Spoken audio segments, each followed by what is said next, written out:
Hey everyone, today we're going to do something a bit different. I'm going to do a tutorial on the infamous Ouija board and how to use it. Okay, what is the Ouija board? It consists of the board itself, which has the letters, numbers, yes, no, and goodbye. You also have the planchette, which is this thing right here. It has little slider feet on it. And you use the planchette to slide across the board to spell out different words when you're trying to communicate with a spirit or your subconscious. How does it work? Primarily, it works through the ideomotor effect. Basically, small muscle movements that you're not consciously aware of. When you focus on a question, you don't focus so much on your hand or hands and start spelling out different words. And then you can divine those words as you see fit. Also, it can bring up subconscious material, like things you wouldn't normally think about, but it's in your subconscious. And since your subconscious can kind of control your muscle movements, it can reveal messages from the deep mind and from your subconscious. So it's useful in that regard. It also, finally, the most popular method of using the Ouija board is to contact spirits, usually spirits of the dead in a form of necromancy, or more recently, demons and goetic spirits.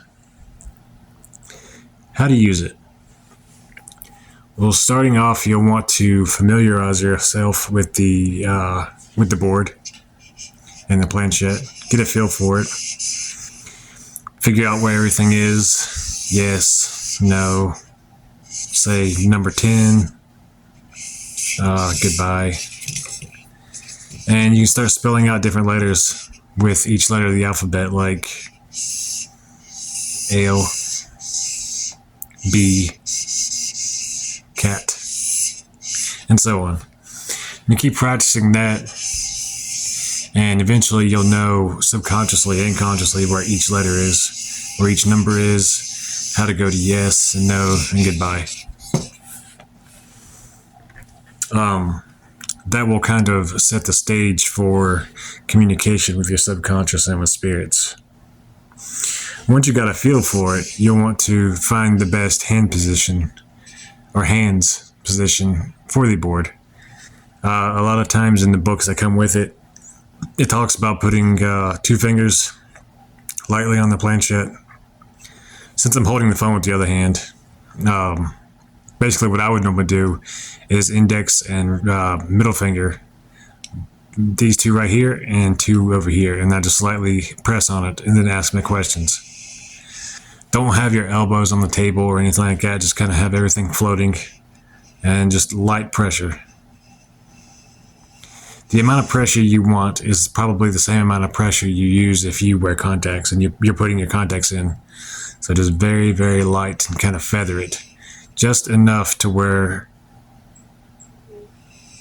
barely any type of sideways motion will cause the planchette to move. Don't put a lot of force on it, because that'll make it less likely that anything will be able to move it. If you want to communicate with more elemental beings, the traditional fingers associated with the elements, the thumb is associated with fire. So you put 2 thumbs on it if you want to talk to a fire elemental. Index finger for air. So for beings of a more intellectual nature, use your index finger. For middle finger associated with space and ether, or probably akasha or spirit. And you could use that for beings of that nature, or a general all-around balanced. The ring finger is associated with earth, so earthy spirits like the gnomes, you use your ring finger to communicate with. And the small finger is associated with water, So water elementals, you could put your pinky fingers on it, on the edges, and go from there. That's kind of a more advanced use of finger positions on the planchette. I've never heard of anyone doing that before except myself.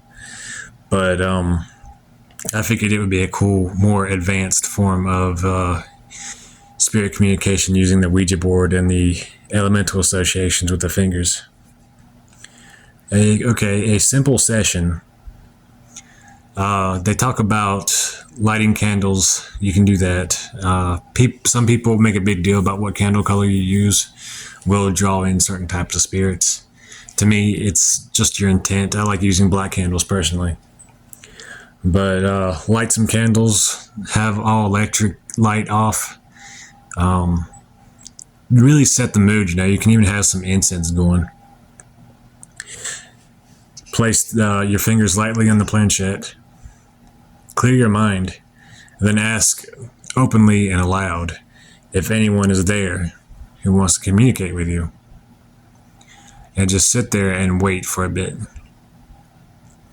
And if there is anything there that wants to communicate with you, it'll move over to yes. Or it'll start spelling out a word. And then you can go on from there and communicate with the spirit. Ask them what their name is, how old they are, if they're human, how they died, things like that, or what kind of knowledge they have. If they have any messages for you, that's a real common one. Usual Ouija board sessions can last anywhere from 15 to 45 minutes to an hour, depending on the power of the spirit and how much energy you have, because it can be draining. But be sure to have someone write down the answers, or have your phone recording off in a distance to where you can just report what letter comes through, or you can have it recording a video to show what letter it goes over.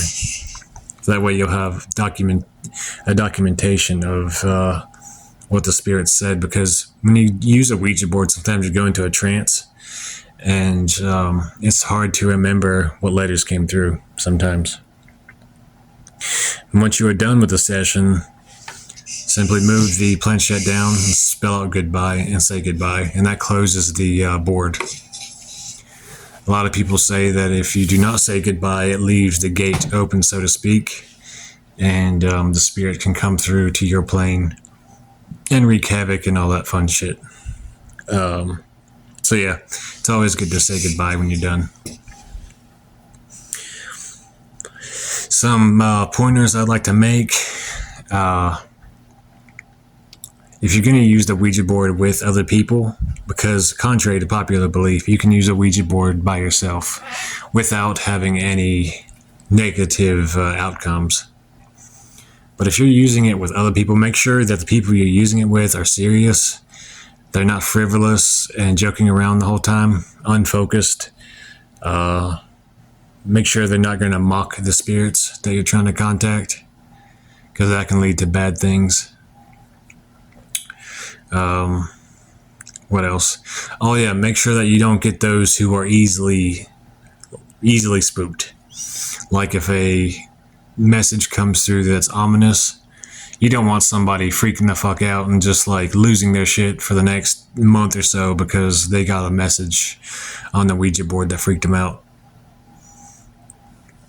Spirits can and do lie when you use a Ouija board, unless you call out to a spirit by name. Anyone can pick up the phone, so take the information you get with a grain of salt. Especially when you're beginning. Just slowly practice it a little bit more, maybe a couple times a week, and then look through your experiences and then tweak what you're doing to get better results. Maybe try it at a different time of the night. 3 a.m. is a good time, or midnight. Set and setting can have a big effect on the Ouija board session. How you're feeling can affect it as well. Okay. For an advanced session, you'll want to call out to named individuals. Say if it's somebody that you knew in life who passed on, You can call out to their name and visualize them. It's good to visualize them standing on the other side of the board, putting their spirit hands on the planchette. And feel their presence as if you felt their presence when they were alive, how they felt. That's a good way to connect. Call them in the name and by the power of gods of the underworld. That'll give you a better experience than just calling out to their name just into the open air. Say underworld deities such as Hades, Hecate, and beings like that. That'll kind of help you get into the mood and get a better connection with the being as well. If you're into the Egyptian beliefs, you could call upon Anubis or Osiris to assist you in contacting the being, the person who had passed on. Another option is you can place an offering across from the planchette and the board. Maybe a bowl of steamed vegetables or heated milk that has been heated up in the microwave works. If you're calling upon more of an infernal spirit or a darker being, you can use spilled blood. And then you request that they feast on the heat and life force of the offering and come through and speak to you. You can call out to goetic spirits by name or demons. And as I said in other videos, you want to call upon them in the name of their superior beings, or you can call upon them in the name of Lucifer or Moloch, and they should come. You can use the ends, but I found the ends to be kind of questionable whether they work or not. Sometimes they do, sometimes they don't, so it's kind of hit or miss. It's best to just call upon them by their name in the name of their higher ranking spirit. You can also take one of their sigils and place it underneath the board and then call out to them. And that can help you get a better, stronger connection to the being that you're seeking. Calling out to elementals, you can call upon them in the name of the demonic elemental rulers. Most of them nowadays, Belial is associated with earth, Lucifer with air, Flarios with fire, and Leviathan with water. So any spirits of those elements, you can call upon them in the names of those demonic rulers, and they should come. It all depends on your particular paradigm that you're working with. Let's see, what else? Visualization help. I mentioned seeing the being across from you, touching the planchette. You can also imagine when you're calling out to the being, especially the shades of the dead, imagine that there's shadow beings around the general area that you're at, and you're chanting the person's name, is calling them through this group of shadow beings, and you'll see them part, and you can imagine the person approaching and sitting down in front of you to communicate with you through the Ouija board. So that can take your Ouija board session to the next level. Some experiences that I've had using the Ouija board. One time I used it next to a riverbank with a friend, and we contacted a being who said that their name was Adad, or Adad. And that is a deity of storms. And we asked them if it was that being, and it said yes. And I said, is there a way that you can prove it? And just then a huge gust of wind went up the river, went upstream. So that was really cool. Another experience is I was in a graveyard with some people, and we were using the Ouija board, and the being Azazel came through. And as soon as he spelled out his name, one of the people freaked out, and they acted like they were being choked for a time.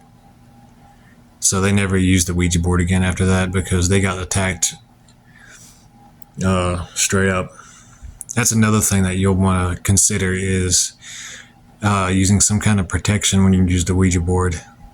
For example, you can wear an Ankh, the Egyptian cross of eternal life. You can wear an inverted pentagram if you're a Satanist or a dark occultist, left-hand path follower. Any personal symbols of empowerment or protection.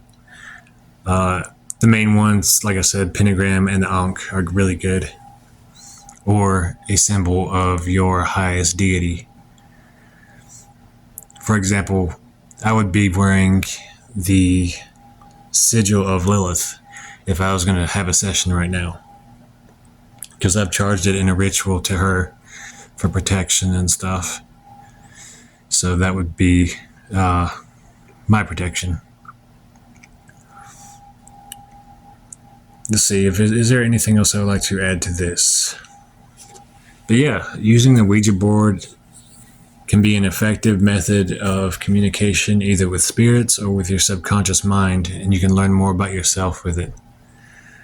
And you can connect with pretty much almost any kind of spirit using the Ouija board.